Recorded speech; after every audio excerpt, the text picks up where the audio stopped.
Hello, this is Storybooks channel. New videos are posted every day. Subscribe and click the bell.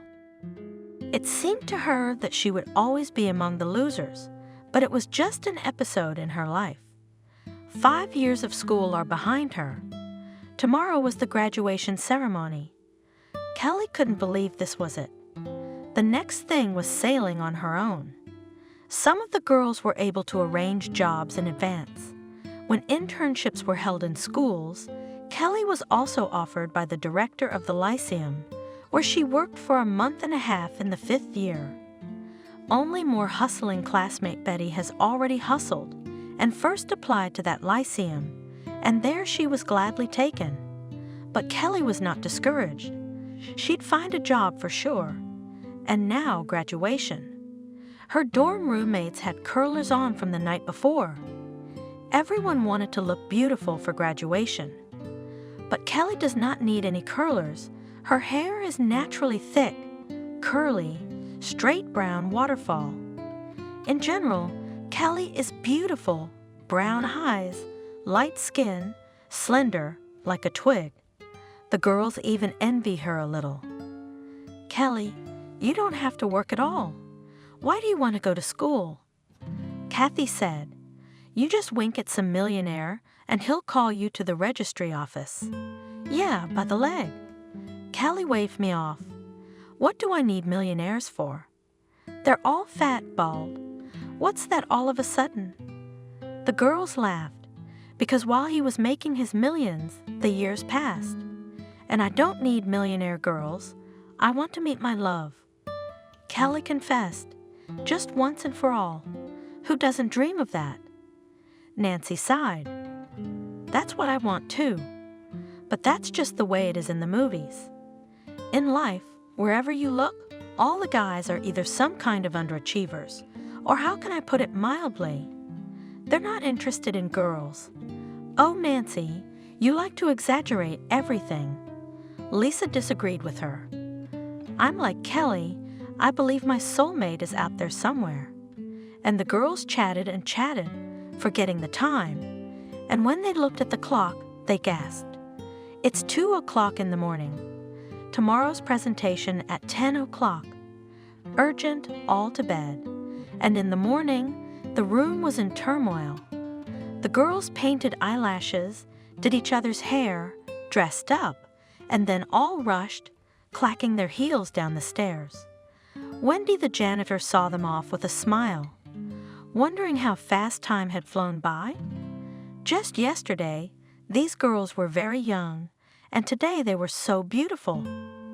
It was crowded at the award ceremony. Yesterday's students, teachers, parents. Kelly looked at her classmates with a little sadness at whose parents were able to come. Her friends' moms had come too, and Nancy's dad, an important man in a jacket. And no one came to Kelly's. There was no one. The year Kelly went to college, her mom was gone. She was the only relative in the girl's life, and it so happened that she raised Kelly alone, and never said a word about her father, neither bad nor good, as if he was not even in nature. Kelly and her mother lived in a small working village without anyone's help and support, and when her mom was gone, Kelly didn't even want to go to school. And only her mother's words shortly before she left prevented her from doing so. "You, my daughter, go here, get an education. In this life, you only need to rely on yourself." Mom said the day before, as if she had a premonition of something. "And forgive me, I'm not a good helper." And that's the only time she ever mentioned her father, like Kelly. He's a big name in town. He must be in a position of power somewhere. And that was it. By morning, Mom was gone. Kelly overcame herself and went away to study. It was hard for her without support and only payments for loss of breadwinners saved, and also worked part-time girl in a night stall in the dormitory. That's how she lived, and she didn't look for her father.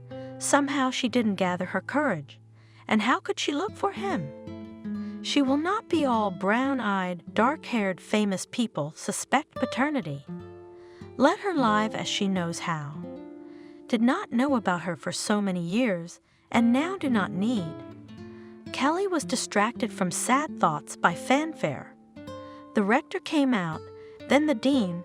They said something. Then the awarding of diplomas. Everything went great. After the newly minted specialists, the whole company rushed to the embankment in a street cafe.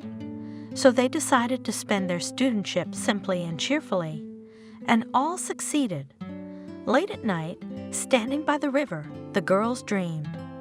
Now all roads are open before them. A new and happy life was ahead of them, and in a week they had to move out of the dormitory. It was easier for Nancy and Lisa. Their parents had rented apartments for them. Kathy had moved in with her aunt temporarily. But Kelly had a lot of work to do. She couldn't just rent an apartment. She just didn't have the money. So she looked for an apartment, and the janitor helped her. Grandma Wendy had a relative who lived downtown. Her younger sister had recently buried her husband. Her kids have their own lives, and she has a 4-bedroom apartment. Can you believe it? That's what Wendy's grandma said. That's a lot of utility bills. She keeps complaining to me that half of her money is spent on the bills. She says we should get a tenant, so she asked me to find her a place. And maybe I'm not suitable for her. Kelly sighed. And how much will she charge me? Oh, don't worry, waved his hands janitoress. You will get along with her. She, of course, a woman with a temper, not for nothing that all her life married to the chief of police was, and with her older son does not communicate, although he lives in the city. But that's their personal affairs, so she is quite adequate and will not take much, you'll see. There was nothing to do, Kelly agreed. The same day she went to the address Wendy had given her. The door was opened by a woman about 60 years old in a Chinese kimono with some impossible hairstyle on her head. In her arms was a bald cat. Kelly, seeing the animal, even shuddered. She didn't understand why they had to have such monsters, but she didn't let on. She introduced herself, explained why she was here. Yes, Wendy told me. The woman answered with a yawn. Come in. My name is Vanessa. The apartment was lavish, the kind of furnishings Kelly had only seen in movies, and she was confused. And the landlady didn't have enough to pay the utilities. Anyway, here we go. Vanessa began, scratching her sphinx behind the ear. I won't charge you anything for the room, only the utilities will be shared, and you'll also help me around the house, clean, cook, go to the store, go and look after Tom, if anything. Tom? Kelly was surprised. Yes, for Tom. Vanessa replied defiantly and pointed at the cat.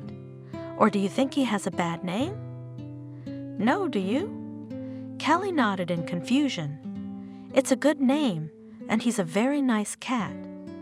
Although, to be honest, the name Tom in her mind suggested a different animal, a fluffy, fat cat. Like she and Mom used to have, but not this one, like the chicken in the store. What can you do? It wasn't the animal's fault. Kelly smiled. Cute kitty, cute kitty, cute. Vanessa's smile blossomed into a smile. The cat meowed something unhappily in response. Okay, let's go. I'll show you your room. But Vanessa, you know that I'm getting a job. I can only help you in the evenings. Get a job. Vanessa shrugged. We'll adjust your schedule so you can get everywhere. Kelly was a little embarrassed that the woman had already planned everything for her, but she had no choice because Kelly had to live somewhere. The room was the smallest in the apartment, but it was cozy. There were no expensive things here. Everything was simple and practical, and Kelly was fine with that. Vanessa explained that her housekeeper had lived here for a while, and then she quit. I've been on my own with Tom ever since. Vanessa sighed. Do Do you know how hard it is to be alone? Come on, get settled in. And in an hour we'll have tea." And exactly an hour later they were sitting in the kitchen. Vanessa said that after her husband was gone, she was very lonely, and the children had all gone away. Vanessa sighed. The daughter lives abroad, the younger son in New York, and the eldest, well, God be with him. He's fine. Kelly realized that there was some family problem, but it was somehow not tactful to ask for more details, so she didn't say anything. Vanessa's tea was delicious, and the service was so beautiful. It was the first time Kelly drank tea from such beautiful cups. Her husband had brought them back from a business trip. I don't remember where he went. Vanessa explained, noticing Kelly looking at the patterns on the cup. Real Chinese porcelain. Well, we've had our tea, and that's enough. Why don't you tidy up the place and be careful with the cups? Ton and I are going to go and have a rest. And she and the cat, who sat in her arms like a wooden one, left the kitchen and looked in again. Then washed the window here, because something dusty already. Badly last week. Probably the housekeeper cleaned. And also go to the store. I'll make you a list. And I also need to water the flowers in the living room and loosen them. Oh, it's the other way around. Vanessa, I have to go to the dorms to get my stuff. Kelly barely got a word in between the hostess's instructions. You'll do everything, and then you'll go. Vanessa shrugged her lips. I'll remind you that you're living here for free, so you have to help me for that. Kelly nodded in response. What to do? She had no other option. She would have to adjust to Vanessa. In the evening, Kelly finally went to the dormitory to get her things. Grandma Wendy was on watch.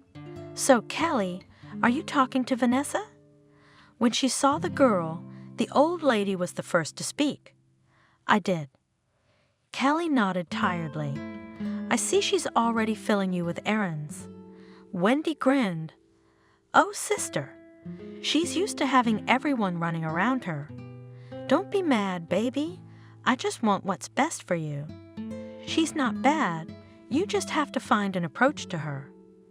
Kelly just smiled back. And Wendy herself, I wondered if she'd found an approach to her sister. But come on, it's not like living on the street. What a nice place. The next day, Kelly decided to go to the nearest schools in the neighborhood. Maybe she'd get lucky. At the first school, they looked at her like she was an alien. What are the stakes? We've been staffed for years, only professionals. At the second school, they asked for her diploma. Oh, you have a C for literature? The principal exclaimed, looking at the diploma insert. You coped with the university program, and now you want to work in a school. What will you teach your children? This is the only C. Kelly replied with a grudge, and I got it the first time, while others took it 3 times. And I'm not interested in others. With a grin replied the principal. You came to us. It is not knowing whether you really studied. Maybe you bought a diploma in the crosswalk. That was too much, but Kelly just flashed a glare, said nothing and left, slamming the door. C's. You'd think that only those who graduated with a red diploma would work at this very ordinary school. Kelly was moved to tears by the unfounded accusations. She had studied conscientiously for 5 years, was one of the most successful students in the course, and here's some nasty suspicions. Say, bought a diploma. Why are they talking to her like that? In the third school, she found the answer to this question. The administration wasn't there, but the words of the eager technician explained everything to Kelly. What are you, sweetie? No one will take you from the street, said the woman when she heard that Kelly was looking for a job. They have their own rules here, matchmaker, brother, neighbor, and so on. Besides, the old teachers take 2 jobs and will never give them to anyone in their life. It's only on TV they say that young people don't go to school, but in reality they have all taken their places and can't be moved. Kelly listened to the woman and felt so sad. Why did she go to school? And what a fool she had been. After all, the director of the Lyceum offered her a job then, and she still thought. Now it's too late. Back in the apartment, Kelly immediately received an assignment to take out the trash, take things to the dry cleaners, and go to the pharmacy for vitamins for the cat. Kelly, get exactly the vitamins I wrote down. Vanessa held out a piece of paper with the name of the medication and the money. Kelly nodded tiredly and left the apartment again. She wanted to get some rest after running around school. Her head hurt a little. The girl swallowed the pill and quickened her step. Now she would do everything, go back to her room and lie down. What did you buy? Vanessa was indignant when Kelly returned and gave her the jar of vitamins and the change. It's a different manufacturer. But the pharmacy said there was no difference. It had the same ingredients. Kelly objected. How much do you understand? These pills make Tom dizzy. Kelly shrugged her shoulders and laughed to herself. How did Vanessa know that Tom was dizzy? Had he told her that? But her mood soured when Vanessa told her that in addition to the utility bills, Kelly now owed for those vitamins. Vanessa, I haven't even earned a penny yet. The girl almost begged. I'll pay it all back, only a little later. And I wondered where they would take you, such a foolish girl. Vanessa grinned back. You know what, girl? You should make up your mind. I'm not doing charity work. Oh, by the way, do the dishes in the kitchen. And she and the cat went to her room. And Kelly stared at the sink full of dishes. When had that woman gotten so many dishes dirty? Kelly had left the kitchen perfectly clean this morning. And somehow it's strange. In fact, she performs the functions of a housekeeper, and she has to pay for accommodation. Food was out of the question. Kelly ate in the canteen, and here in the apartment only tea and drank. After a week, the girl realized that she and Vanessa would not be able to live under the same roof for long. Instructions came like from the Horn of Plenty as soon as Kelly stepped over the threshold. And then there's the ridicule. What kind of school is this? The landlady liked to say, scrubbing floors, that's what you do. And you're a troublemaker, just like my eldest son. He's a troublemaker too. All his life he was fussing, looking for a better life, not listening to his mother. And now what? Kelly wouldn't listen to her, but Vanessa went on. He was looking for love, and then he found himself an otter. He wouldn't listen to his mother. He lives with her, almost never comes to see me. Once a year he checks if she's still alive. It's fine that he got a higher education. He's still a fool. And so are you. What's the use of your diploma when you don't know anything about life?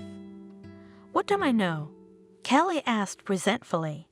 For this life with teeth should be grasped, and where necessary, and go over the heads. And you don't have it in you. You're spineless. Listening to Vanessa's insults, the girl did not want to listen anymore.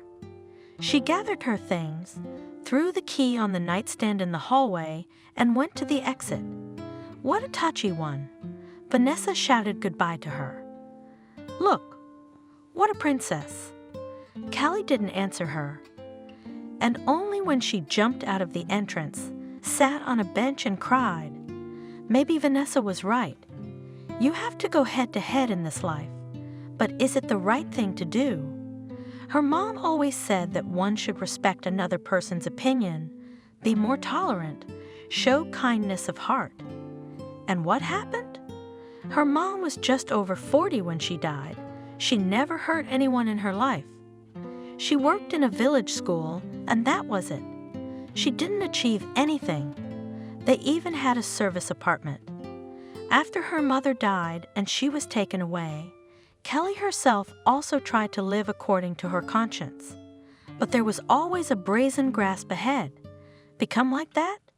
No, disgusting. Kelly can't. What is it, sweetheart? Are you from Vanessa's? From apartment 12? She heard a woman's voice and looked up.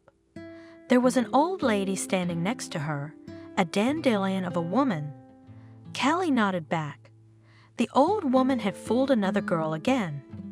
The old woman sighed and sat down next to her, and then she told her story. It turns out that Vanessa has been practicing this for a long time. She finds girls who urgently need a place to live.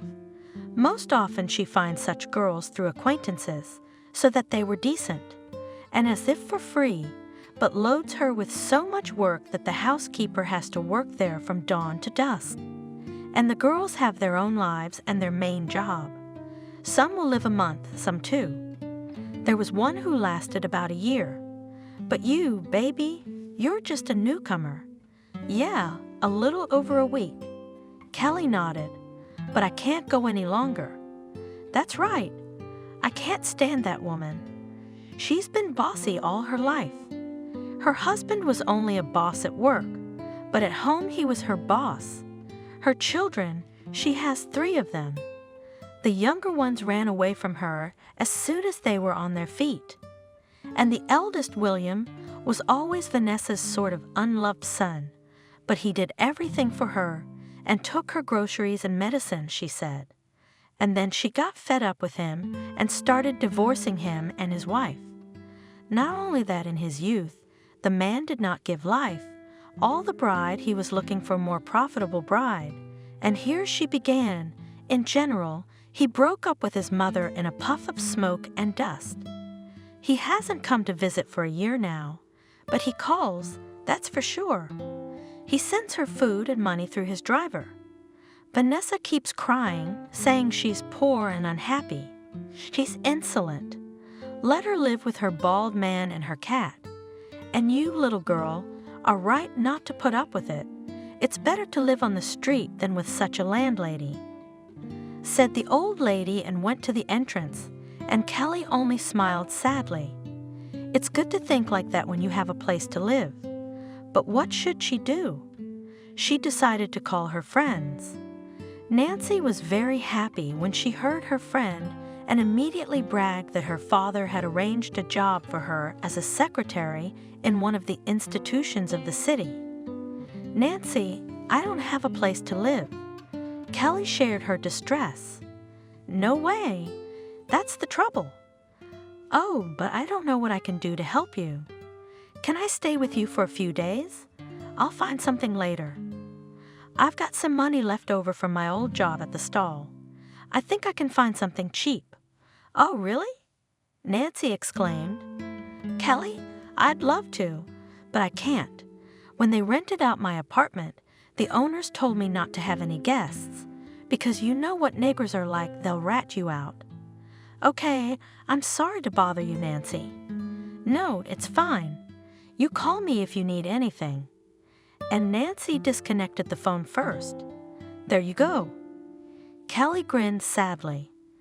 One less friend, but Lisa shouldn't say no, she's easier. Where's it going? Lisa, as soon as she heard Kelly's problem, told her that she had already met a great guy, and now he was living at her place, and the apartment was a studio. Once again, Kelly apologized for disturbing the peace of her friend. She fervently wished the girl to solve all her problems soon. Kelly, I'm sure everything will be fine. You just keep your head up. You will definitely everything will work out, Lisa said. Kelly was the first to interrupt the conversation. She didn't really want to call Kathy. They'd always gotten on a little better somehow. Kathy is mocking, sarcastic even. Kelly was always a little uncomfortable with her remarks, but she called, "What are you crying about?" Kathy exclaimed when she heard Kelly sniffle as she recounted her misfortune. Well, get on the first bus and go to the end of the line. I'll meet you at the stop. Kathy, what about your aunt? Kelly asked shyly. She wouldn't like having a stranger in the apartment. My Aunt Miranda is a worldly woman. Of course, we'll be a little cramped, but we'll get by. I can't just leave you on the street. We're friends." "Thank you, Kathy." "Sneeze again, Kelly. I thought you'd say no, too." "What do you mean, too?" "So, Nancy, did Lisa call yet?" Rats. Kathy was outraged. "Well, to hell with them. Let them go on with their lives. But you go to my place." Soon the girls met at the bus stop, hugged each other, and Kelly was met at the apartment by a young and pretty woman, about 30 years old. "And this is my aunt." Kathy introduced her with a smile. "Aunt Miranda, my mom's younger sister." "Oh, Kathy, if you call me Auntie again, I'll drag you away by your ears." The relative laughed with a white-toothed smile. "I'm Miranda. I think there used to be such a series." Kelly smiled. "Oh, baby, my life is cooler than any show." Miranda laughed, and then the three of them drank tea in the kitchen and talked about nothing. Kelly was melting her soul. Yes, she'd been wrong about Kathy. Kathy was the only one to give her a helping hand in a difficult situation, and Miranda was so friendly. My auntie would give any man a head start. Kathy whispered to Kelly in the late afternoon when they were already asleep on the sofa, "She's a racer." "A racer? How come you never told me about her before?" "Yes, she and my mother quarreled more than 10 years ago. My mother and grandparents wanted her to continue the family tradition. She also went to the Pedagogical Institute, and Miranda sent everyone far away and got a job in the city in a cafe as a waitress. Then she met her first husband, and he left her this apartment when they separated. By then she'd opened a little store. She started selling car parts, not groceries. She met a customer at the store, a professional race car driver. He became her second husband. She started riding with him, and then she split up with him. But they're still friends, unlike the first one. They continue to participate in all sorts of motorsport competitions together. And the store? It's a store. Miranda runs it, and she hired me as a sales girl." "Kathy, you went into sales? I don't understand. Why did you go to college? You sound just like my mother, higher education and all that. What do I need that education for? To earn pennies? No, I'll earn much more here, and I like it. Maybe you'll find yourself a racing driver husband too. It's not out of the question." And the girls laughed, so much so that Miranda from the next room said sleepily, "Girls, it's nighttime." Kelly and Kathy fell silent, but for a long time they whispered about their own girlish things. In the morning they went about their business. Kelly decided to go to school again, as she had another school in mind. The principal, a middle-aged man, received her immediately. He looked at her silently for a long time while she explained how she loved children and dreamed of working at the school. But he didn't even look at her diploma. "Do you have a medical book?" the principal asked with interest. "Yes, of course." Kelly nodded. "And you went through everything there?" "All the tests? The gynecologist?" The director licked his lips and grinned wickedly. "All of them," Kelly answered, and she herself just shuddered from his grin and prickly eyes. "Well then, come back tomorrow. Write an application. We'll take you to social pedagogues." "Why social pedagogues? I'm an English teacher." "Well, we only have a social pedagogue position available, but if you and I work together, we'll see what we can do." Kelly nodded and stormed out of the office. The girl cried with embarrassment and indignation. Is that what he was implying now? This principal? What a horror! She would never set foot in that school again as long as there were such leaders. After that, Kelly sat in the park for a long time thinking. Maybe she was going down the wrong road. If she couldn't get a job at her school, then maybe she shouldn't. Maybe Kathy was right to go to work at the store. And as if on purpose, on her way home, she saw an ad on the door of one of the supermarkets announcing that they needed sales clerks and cashiers. She immediately went in and asked about the vacancy and was gladly hired. One more salesperson in this world, Miranda joked, when she found out where Kelly had gotten the job. You're doing the right thing. You've got to be able to move on in this life. Yeah, one more salesman, and somewhere out there in another life crying, unrecognized teacher. Kathy picked up on that. It's okay, life is long. Maybe I'll work in a school, but for now I have to earn a living. I can't stay with you forever, answered Kelly. Yes, Kelly, you're doing the right thing. Miranda agreed. No, I'm not hounding you, but you have your own life. So, Auntie, should I look for something for myself too? Jokingly asked Kathy. Oh, Kathy, I still have to marry you, and then you'll move out. And there, you'll see and my parents and your mother, for this good deed, I will thank me. You're looking for a millionaire. Kathy wouldn't stop. Yeah, now a millionaire, I'll need one myself. The aunt and her niece joked and laughed heartily, and Kelly laughed with them. So easily and quickly they were suddenly friends, and Kathy opened up to her in a new way. A true friend, one of 3 left. Kelly blended into the new team quickly and easily. Working in the trade was already familiar to her. Of course, there was a big store, but the principle of work had not changed. Be polite, smile, and keep an eye on the availability of goods. Kelly didn't get a job at the cash register right away. I had to work in the sales area, but after a month or so, the girl sat behind the cash register. Here was more responsible, but Kelly was not afraid. She knew how to count money. With customers was friendly. Once before closing time, a young man ran into the store, quickly dived between the rows, and in just a minute was at the cash register. Just a sprinter. Kelly smiled to herself and punched a can of drink. 120, she said.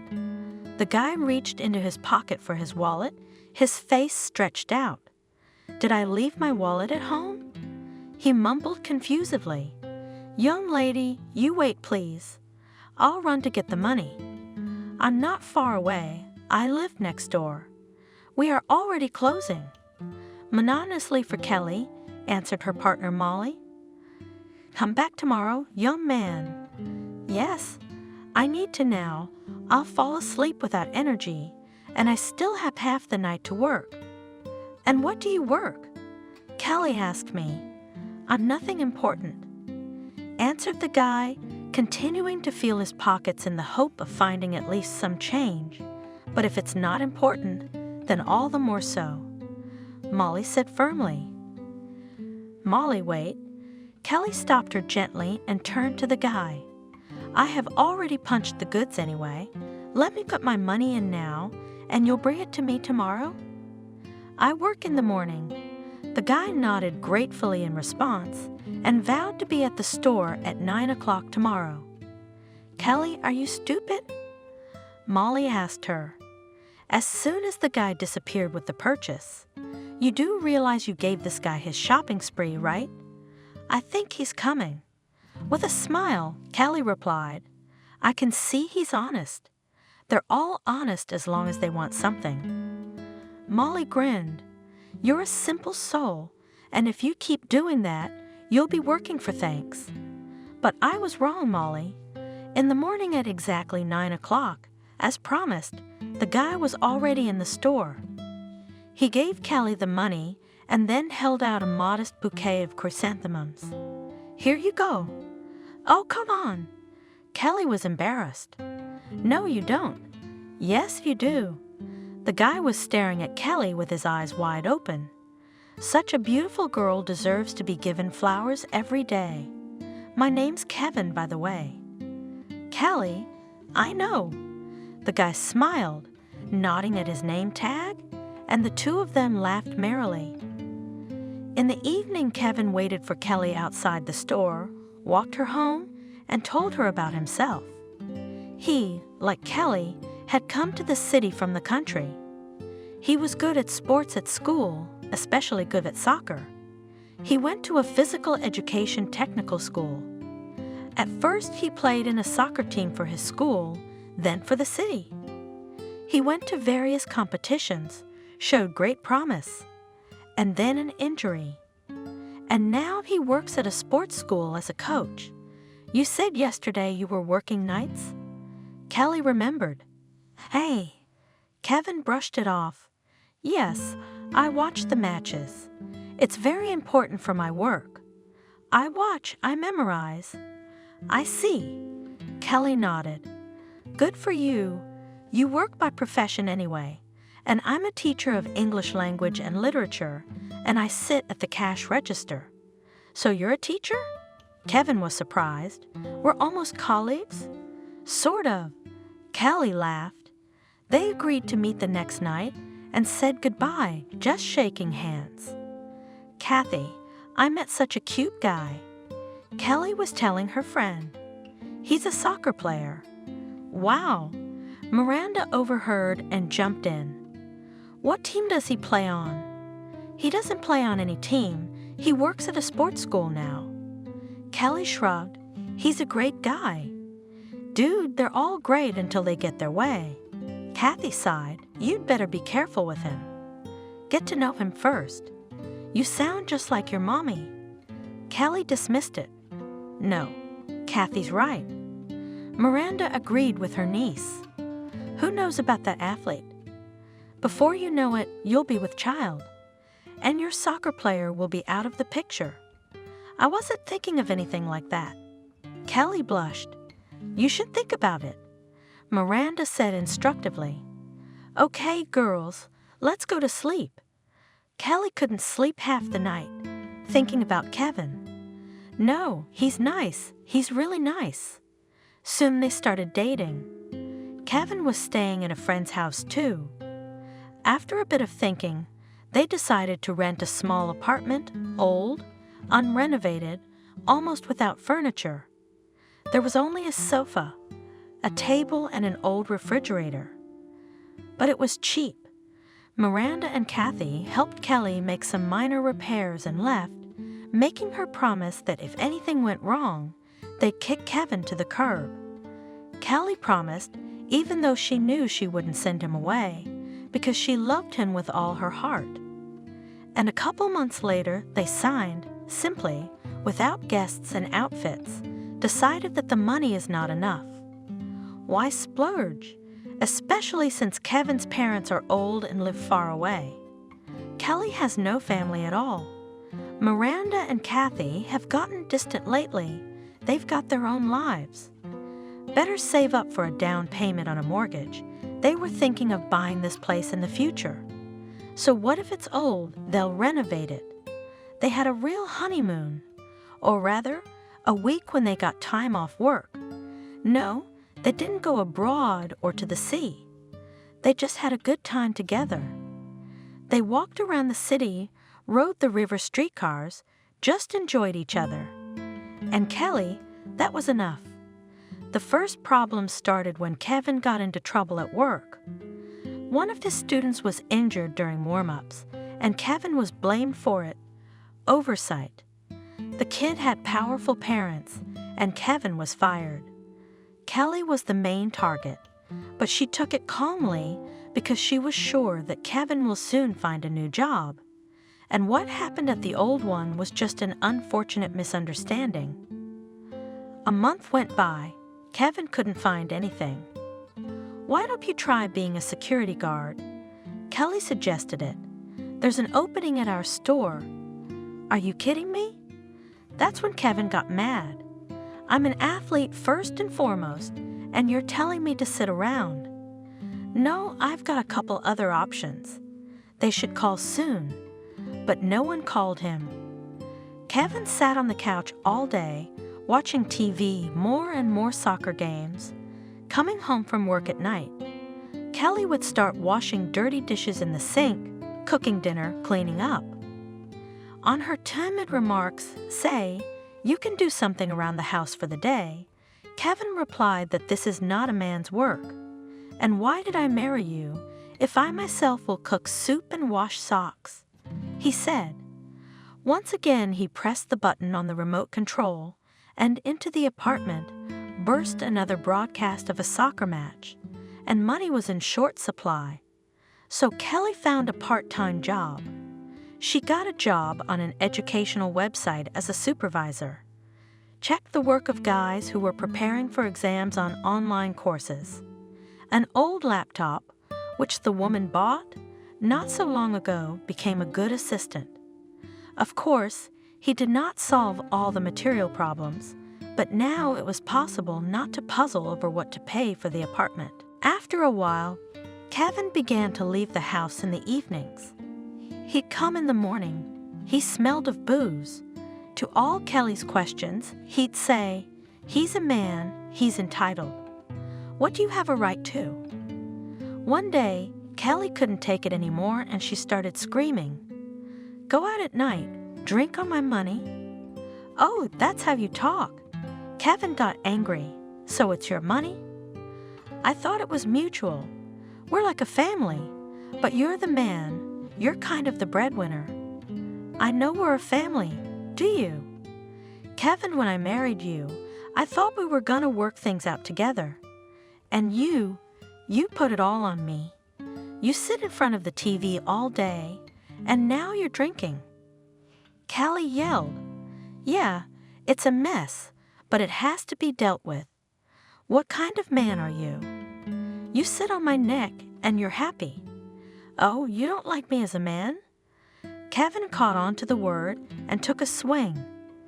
That night he hit Kelly for the first time, slapped her. The woman cried in the kitchen all night.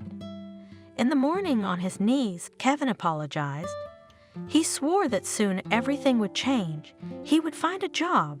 Kelly wouldn't have to work 2 jobs and sleep 4 o'clock a night. Yeah, things would change.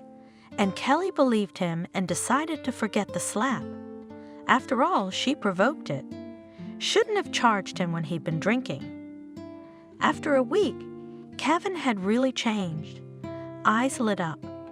Drove around, made a couple phone calls. One morning, he showed up at Kelly's, clean-shaven and in a suit. "Where are you going?" Kelly gasped. "I got a job," proudly replied Kevin. "One of my friends offered me a job with a rich family, to accompany the child to school, to pick him up from school. I'll drive him around." "Kelly, would you have seen that car?" "It's a Dream, the latest model." Kelly didn't know much about car brands, so it didn't make a big impression on her, but she was so happy. Finally, the black streak in their lives was over. Now Kevin would get a grip on his head and everything would be fine. Also, the kid's mother found out I was a soccer player and asked me to tutor her son. Not for free, of course. "Anyway, Kelly, we're gonna make a life, you and me," Kevin said, and then laughing happily, he picked Kelly up and took her for a spin. And she laughed.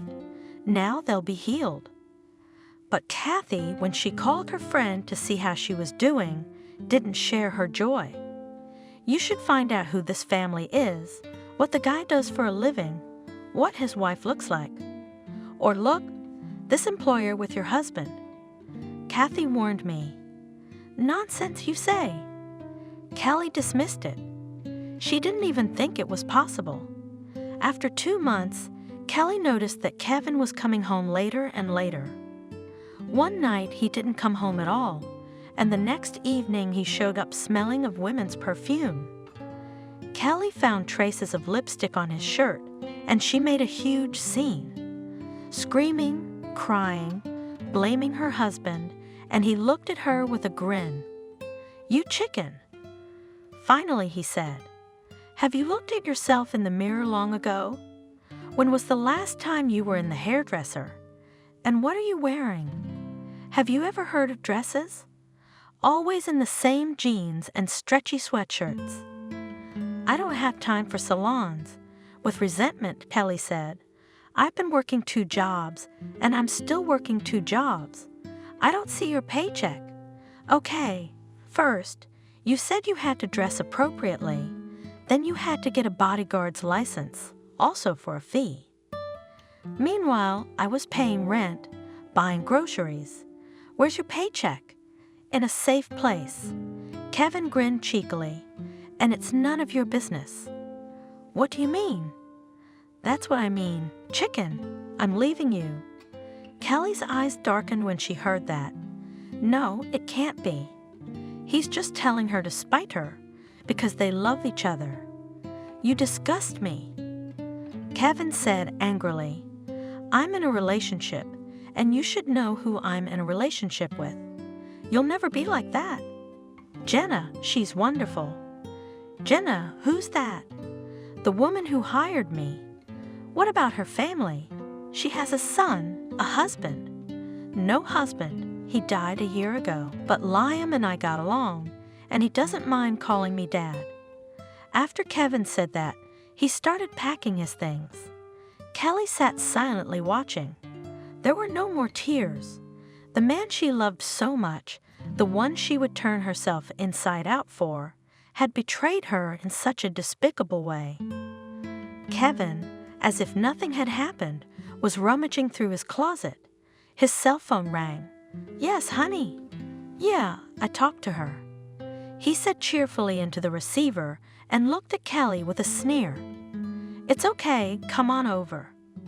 Kelly felt as if she had been punched in the face by those words. She jumped up and started to push Kevin out of the apartment, and he only laughed. Kelly, you're a loser, he said to her already on the doorstep, slinging his bag over his shoulder. You realize life is a game, and you'll always be on the losing side. Go away already, Kelly whispered helplessly. I can't see you anymore. And life will put everything in its place.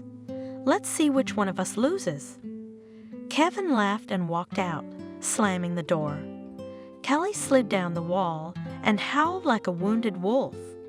She didn't go to work in the morning. She called in sick. She was indeed sick. Her soul ached from the betrayal of her loved one.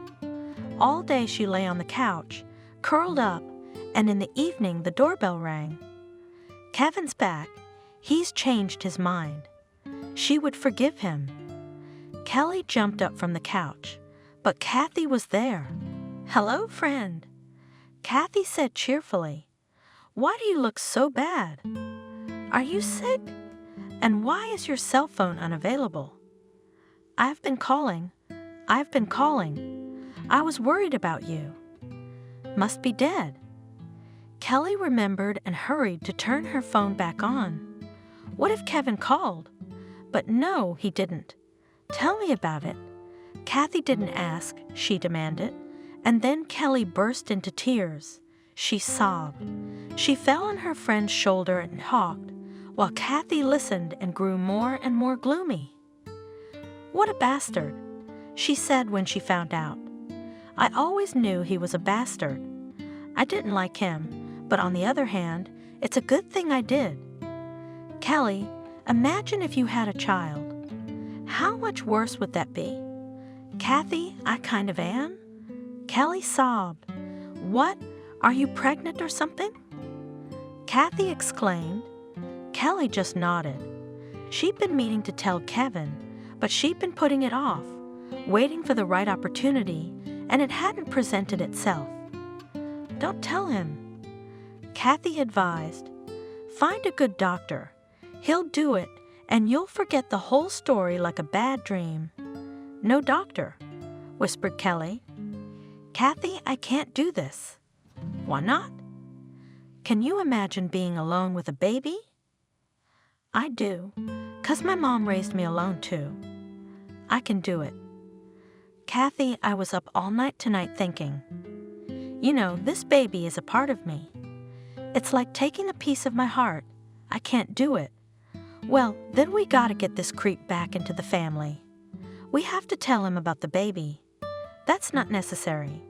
Kathy, I thought he was coming back tonight. I mean, we had a fight. He'd make something up out of anger. But he didn't. I'm looking at his face right now before he left. Kathy, he's happy with someone else. He doesn't need me or the baby. We'll see about that. Kathy was angry. No, this creep is going to enjoy his life, and you're here with his baby. You can't do that. At least let him pay child support. In vain, Kelly asked Kathy not to tell Kevin about the baby. She found him anyway and told him everything. They met at the coffee shop. What does she want from me? Kevin shrugged. I'm not sure it's my baby at all. Who was she hanging around her store with? Anyway, if she thinks I'm going to pay her child support, she's wrong.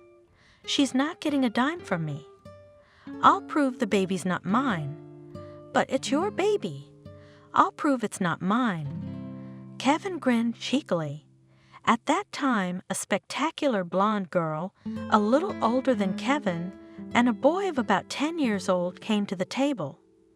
Honey, here we are. The woman smiled. Lunch?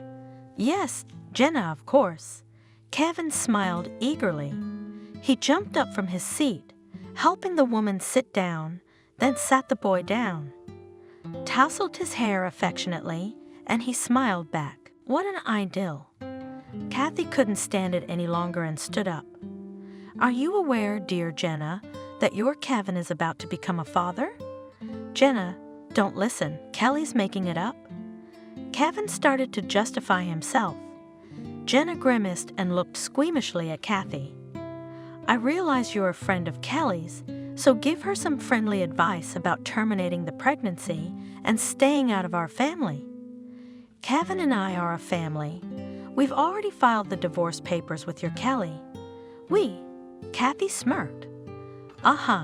She said nothing more and walked away from the ugly couple and the spoiled boy who sat with his feet up on a neighbor's chair.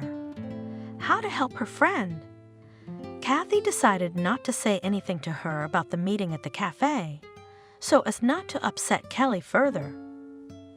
At first, Kelly felt as if her soul had been ripped out of her, but gradually she began to come to her senses, and even the divorce went completely calm, and she didn't say anything about the pregnancy.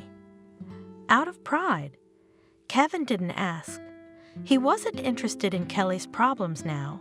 He had a new love, and Kelly lived in a modest rented apartment.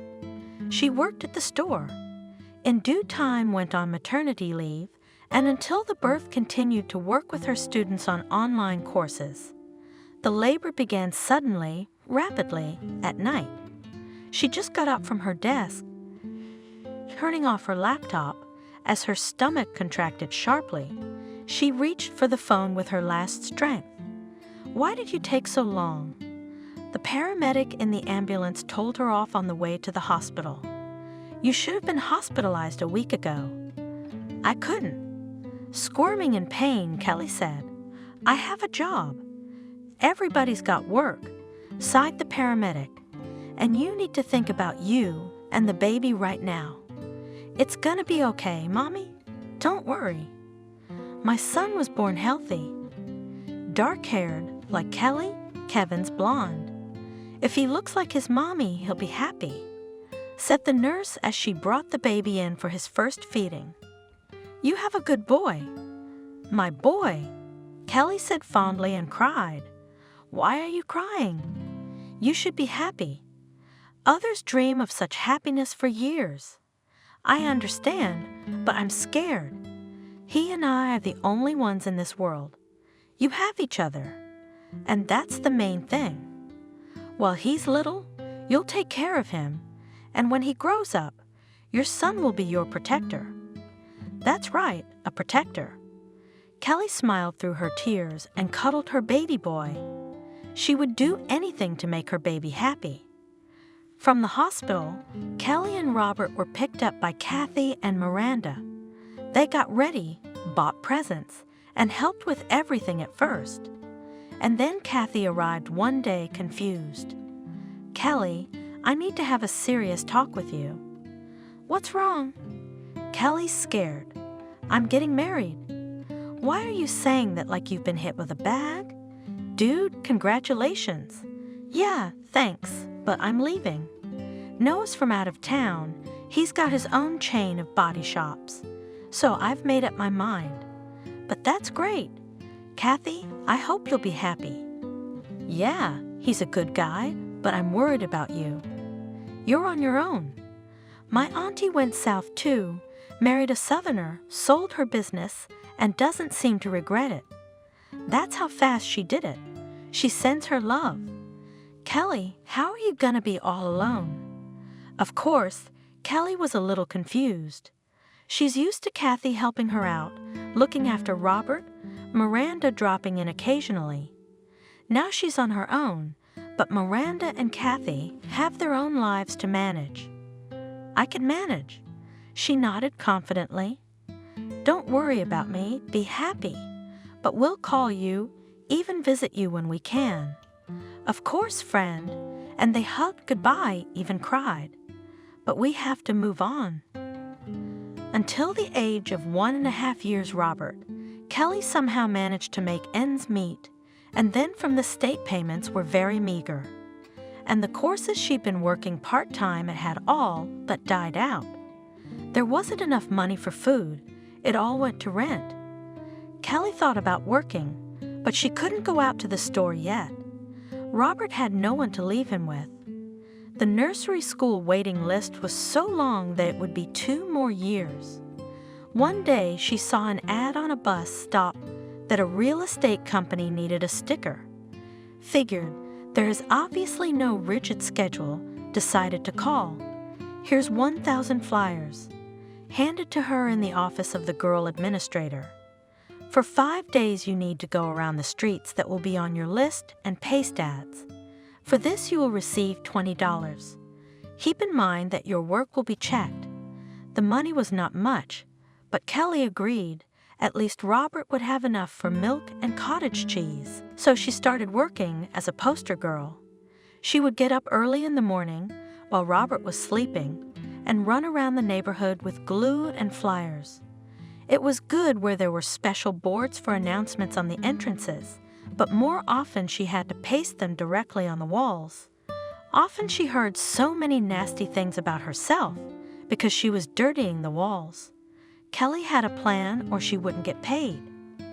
One time they even let the dog loose on her. Good thing the dog was smarter than his owners. A huge Rottweiler ran up to Kelly, who was white with fear, hugged her and moved away. Oh, get out of here and don't come here again, shouted the man, the owner of the dog, as Kelly then cried on her way home, not out of fear for herself, but out of resentment. Why are people so mean? And then the minute the dog attacked her, it went through her mind. What about Robert? He's alone, he'll wake up soon. And after lunch, Kelly went to work with a baby, and there was also enough negativity. Although in the form of a child, people reacted softer. Sometimes they even helped me put a better sticker on the paper. Yes, people are different. There were also understanding. In the evening, having fed and put her son to bed, Kelly sat by the window and thought when everything would change in her life and whether it would change. Robert was already growing out of his stuff. Good thing Kathy had sent some new suits. At least she had something to wear out. By the way, Kelly didn't complain to her friend. She said that everything with Robert was fine, but in reality it was otherwise. One day, her part-time job on the internet completely stalled. The money from the stickers went to food. The doorbell rang. Hello, darling. In the hallway stepped a full lady of about 50 years, the owner of the apartment. I thought I'd drop by and see how you were doing. Kelly was confused when she saw the landlady. She hadn't been here since she and Kevin had rented the apartment. Kelly had been making regular payments on her credit card. Evelyn, this is so unexpected, mumbled the young mother. Yeah, we're fine. We're fine. The neighbors told me that you live alone now. You have a child. Did your fool leave you? I knew he was unreliable. Anyway, that's not what I'm talking about. Kelly, I'm giving you a raise this month. Don't get me wrong. Everything's getting more expensive, and I haven't raised the price in almost 3 years, and I have expenses. I bought a car, and it's eating up so much money. How much? Kelly blurted out. How much what the car costs? Oh, the rent. I'm not being pushy. I know you have a kid, but I'm raising the price by $5,000. If you don't like it, you can move out now. I've already got someone who's willing to pay my price. Where am I going to go? Barely holding back tears, Kelly replied, I'll pay. Good. Evelyn smiled. Okay, I'm off. So it's a deal. Kelly nodded. She had no other choice. But where would she get the money? And then, for the first time, she decided to call Kevin. She should tell him that he had a child. He was a father, Robert. He could help in some way. Kevin answered her call. A woman's laughter and a boy's laughter could be heard in the background. It was clear that Kevin was quite content with life. Need a hand? He hummed into the phone. I didn't talk you into having this baby. I thought you'd made up your mind. So you knew about the baby? Kelly was stunned.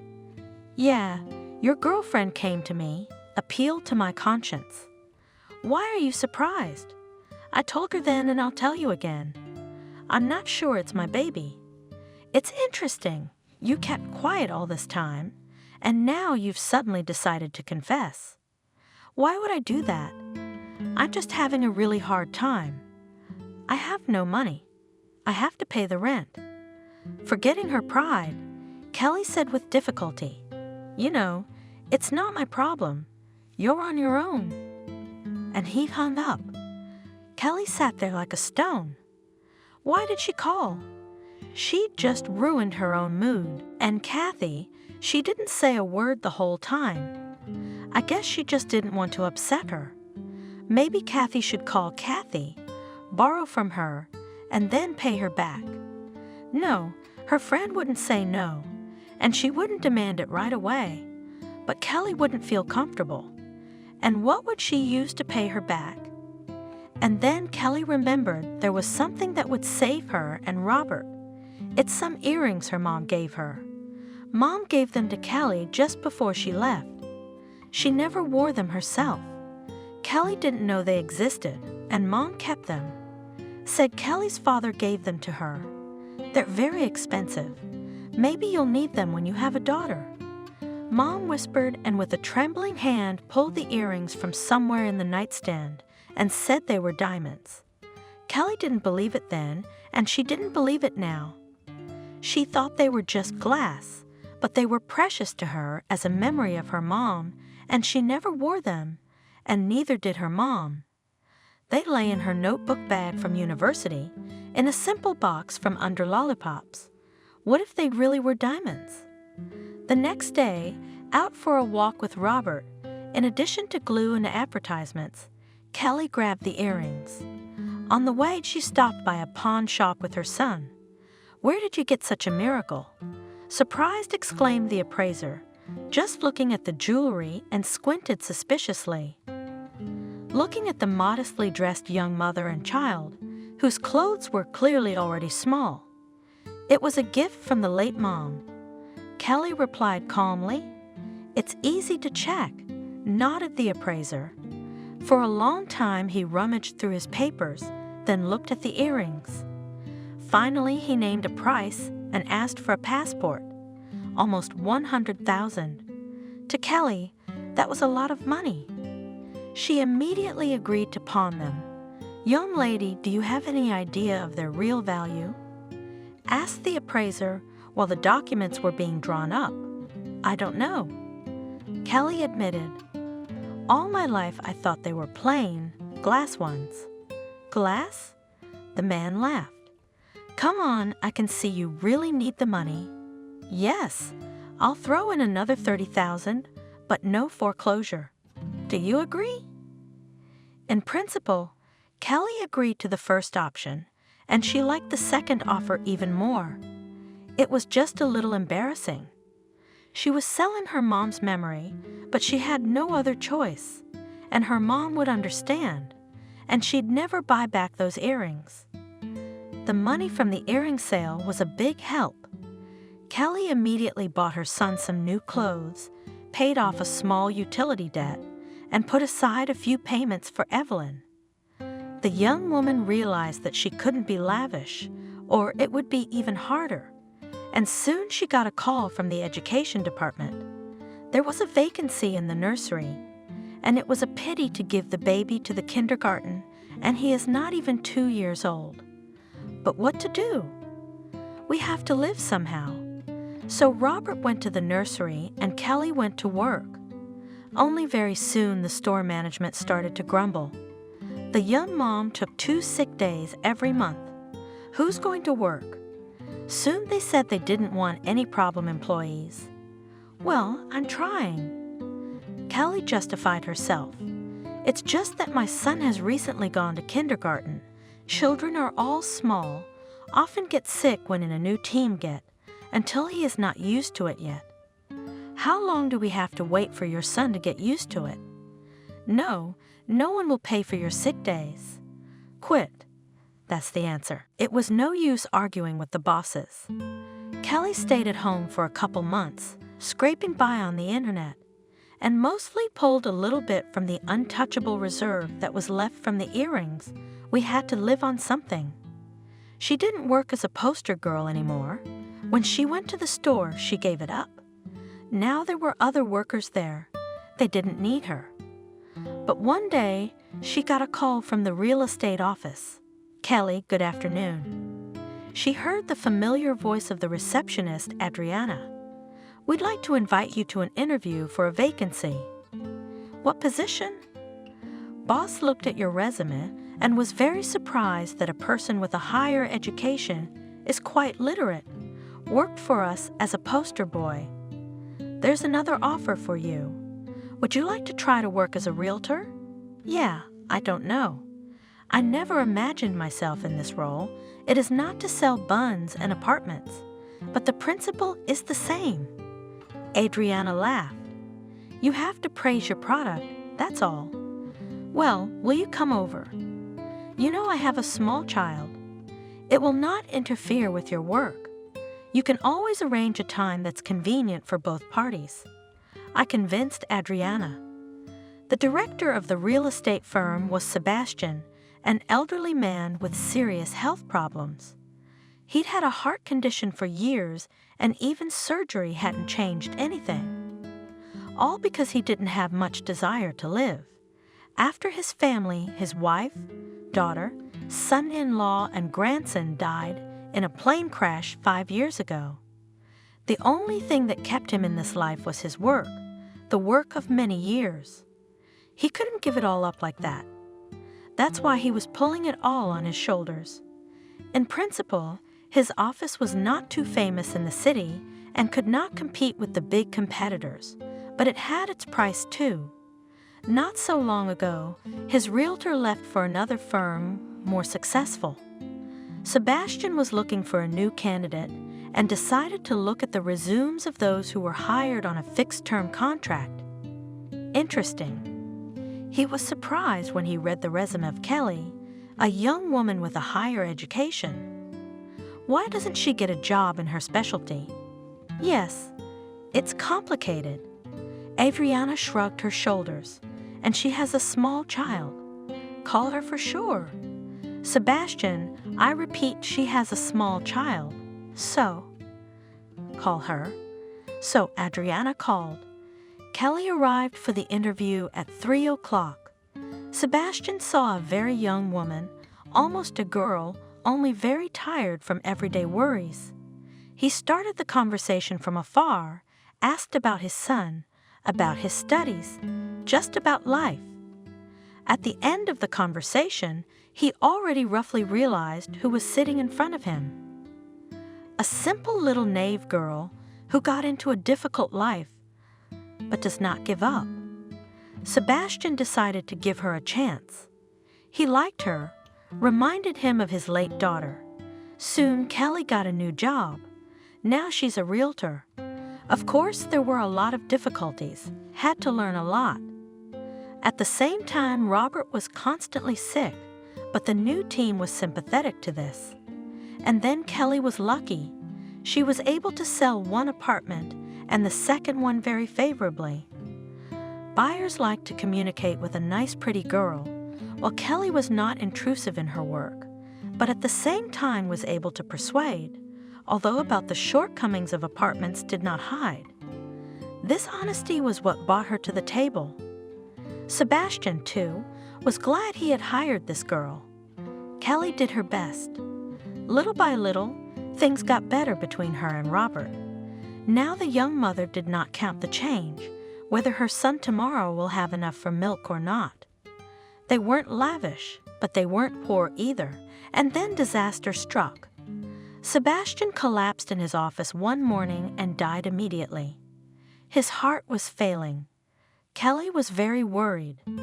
She had become attached to her boss in a kindred way, and also worried about the question of what will happen to their office. The distant relative who inherited the firm was not at all interested in its development. It was a man far from business. He considered selling the firm a very troublesome business and postponed it for later. He decided to just appoint a business manager and himself to continue to live quietly, receiving dividends. He is not a young man, and why should he have these worries, business, competitors, inspections, and so on? What was Kelly's surprise when she was asked to be the manager? But I haven't worked here for a year yet. There are more experienced employees, she told Christopher, to which he showed her a letter written in Sebastian's hand. In it he, addressing Christopher, wrote that it would be right if the firm is not sold, and Sebastian would like to give a chance to the young but very capable girl Kelly. She would pull his case. It had been a few hours of waiting. Kelly had already started to doze off sitting in the car when she saw the man she needed. Michael was a very well-known man in town, in his late 40s, looking quite decent, a tall, sturdy, brown-haired man. Kelly knew he was single, but that information interested her the least. She was concerned that this man was difficult to negotiate with, but she had to at least try. Michael. She called out to the man, stepping decisively out of the car. "Excuse me, would you mind giving me a few minutes?" The man stopped and looked in surprise at the fragile brunette in a business suit. A confident look, a ringing voice, and eyes straight black, almost gypsy. Yes, Kelly had interested him at first only in appearance. No, he wasn't a ladies' man, but he noticed beautiful women. And afterwards, when they began to communicate on business, sitting in his office, Michael appreciated how smart this Kelly was. An unknown whether by her charm or her ability to persuade, but Kelly achieved that Michael's company signed a cooperation agreement with their firm. But it didn't stop there. One afternoon, Kelly's phone rang. It was Michael, and he asked Kelly out on a date. She gave it some thought and said yes. Why wouldn't she? She really liked Michael. They sat in the restaurant, talked. Michael told her about himself, that he was born in this city, grew up, studied, and even got married, but he and his wife separated after a year. They didn't have time to have a child. He's been working alone ever since. And you too, I understand, a businesswoman. Michael asked with a smile, no personal life.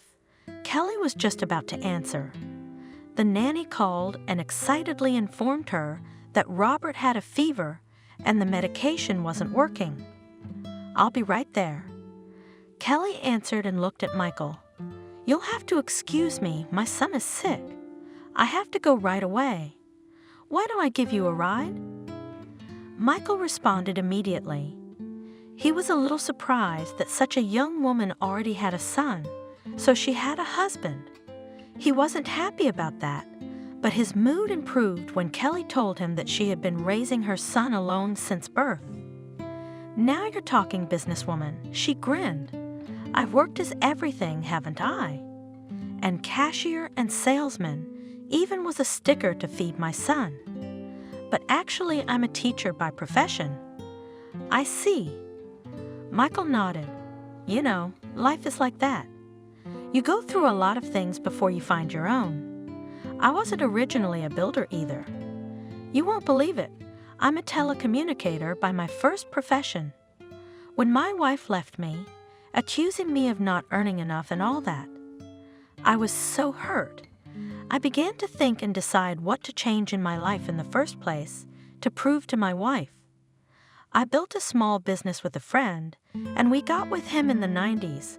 We were able to rise. Now I have what I have. I don't know about my wife. She went somewhere in Siberia to her parents. I think she got married and lives in some village.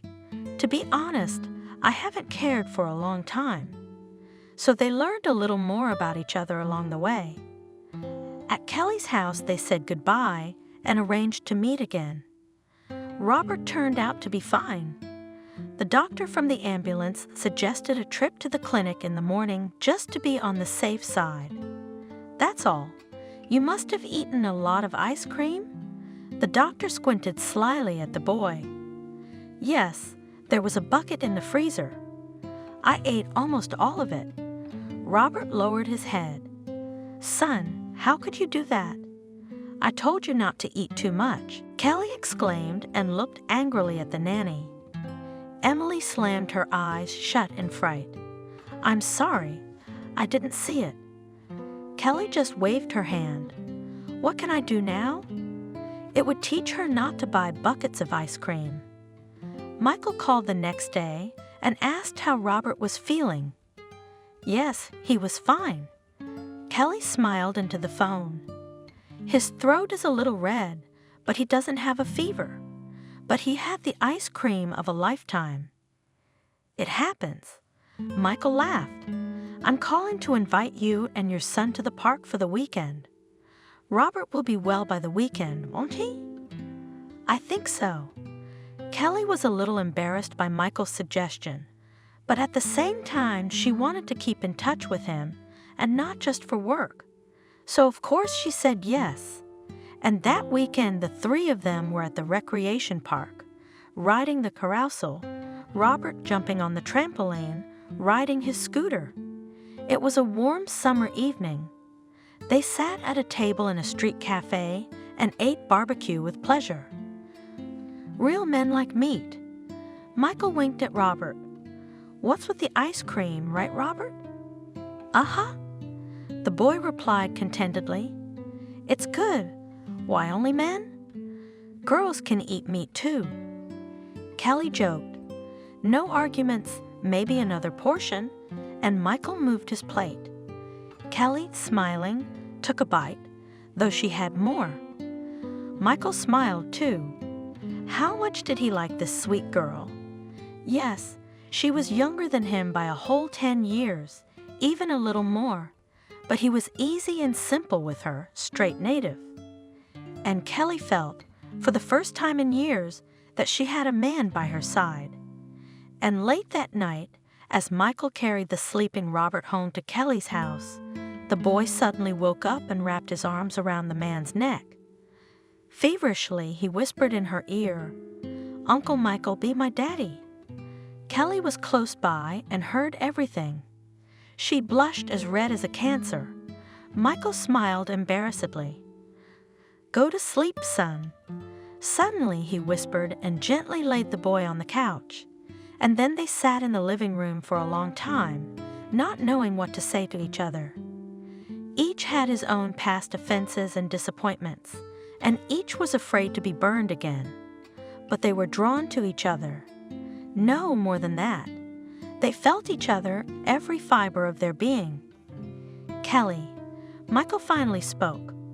I know you've been hurt in the past, and you're afraid of something like this happening again, but I can't help myself.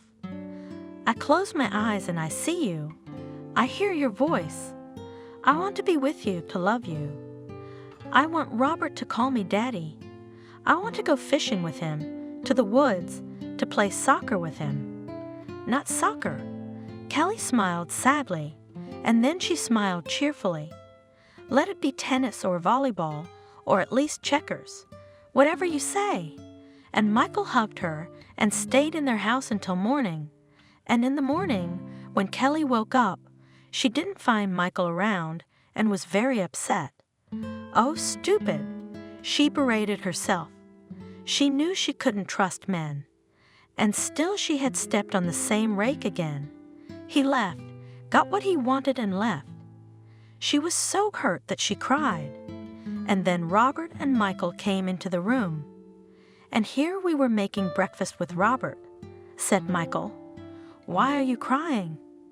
"No, I'm just crying." Kelly quickly wiped away her tears and smiled. "What about my housekeeper?" "I gave her the day off." "You don't mind a little housekeeping, do you?" "I just want it to be just the three of us tonight." "Come on, we're making pancakes. Right, Robert?" "Yes, Dad." Robert replied happily and jumped into bed with Kelly. "Mommy, I'm so happy today." And the boy clung to his mother, and Kelly stroked his head in confusion. Yes, she had always realized that her son lacked a father's love, but she had not expected that Robert would accept so immediately. Maybe the boy had just reached out of naivete. No, he's a very cautious child. He just felt Michael as his soulmate. And just like that, Michael came into their lives. A month later, Kelly and Michael were married. It was a big wedding. Famous people of the city had fun at the wedding. The local newspapers covered it. Kathy and Miranda were at the wedding, both with their husbands, and Miranda had a belly. Just a week after the wedding, Kelly got a call from an unknown number. "Good afternoon. My name is Charles." The man introduced himself. "Kelly, I read about you in the papers. Who are you?" Kelly was surprised. "The thing is, I recently found something that I gave to my favorite girl, Camille, a long time ago." "You know Camille? That's my mom. She's no longer with us. How sad." "I don't understand." "What are you talking about?"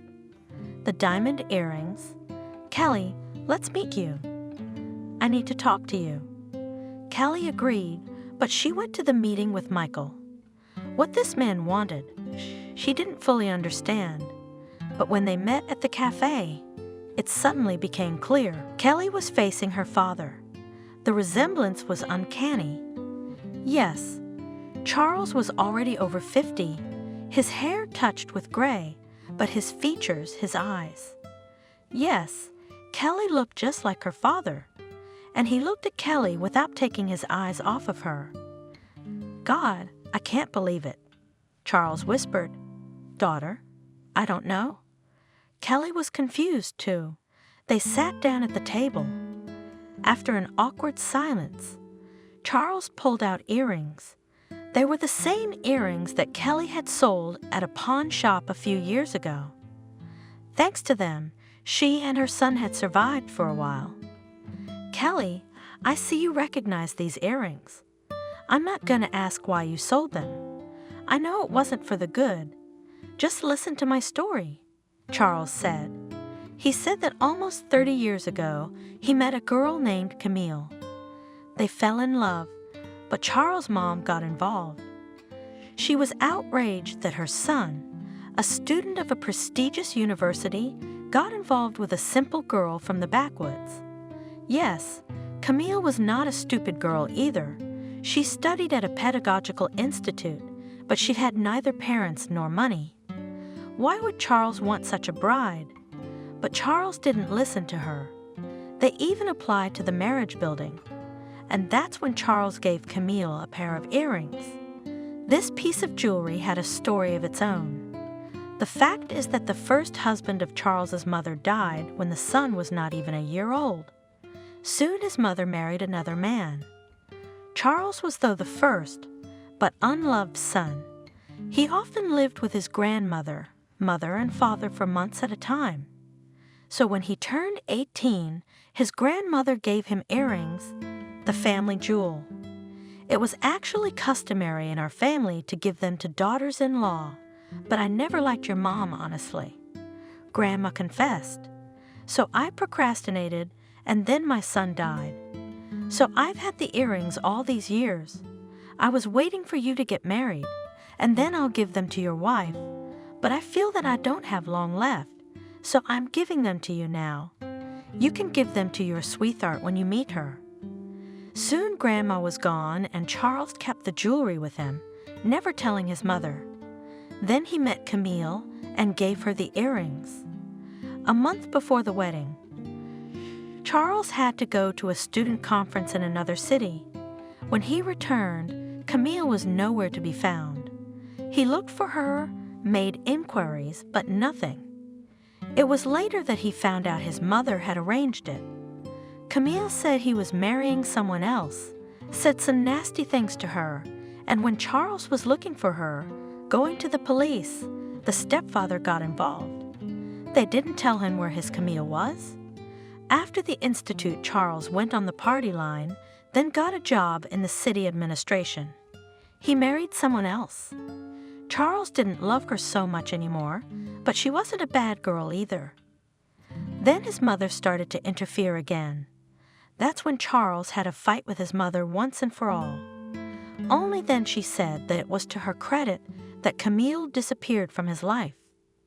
Charles decided that there was no point in looking for his beloved after so many years. He had a wife for a long time. Children never happened, but he and his wife lived normally and fought and reconciled. Everything happened. He just stopped communicating with his mother, although he still came sometimes to her house. The driver brought money and groceries. He couldn't abandon his mother, especially since his brother and sister lived far away. And recently he decided to make a gift to his wife Cindy, ordered a piece of jewelry, and there at the jeweler he saw those earrings. Their family value, the jeweler at first did not want to admit where he got this jewelry. Then he told him that he bought the earrings from a pawn shop in the city. Just in case, he even took the information about who deposited them in the pawn shop. That's how Charles found out about Kelly. Now he had no trouble finding out everything about the girl. It turned out that Kelly was the daughter of Camille. Charles learned, of course, that Camille had left the world. And then he saw the front page of the newspaper. And there was a picture that said that the previously unknown Kelly had married one of the richest businessmen in town. Charles immediately realized that his daughter was in the picture, and he saw her features. "Yes, I immediately recognized the earrings that my mother gave me," admitted Kelly, having listened to the story. "But it's still so unexpected, because my mother never told me anything about you." Camille was very proud. Charles sighed. "I blame her and I blame you, Kelly. I know you've had a hard time in your life." "It has been." Kelly nodded. "But everything's great now. But I still can't believe you're my father. We should do a DNA test, and then there will be no doubt," Michael suggested. Kelly and Charles agreed with him. And 10 days later, the results came back.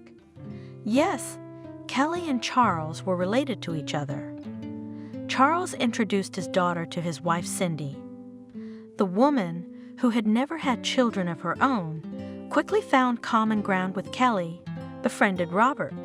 She took a liking to Michael. They became friends, and only one thought kept Kelly in suspense.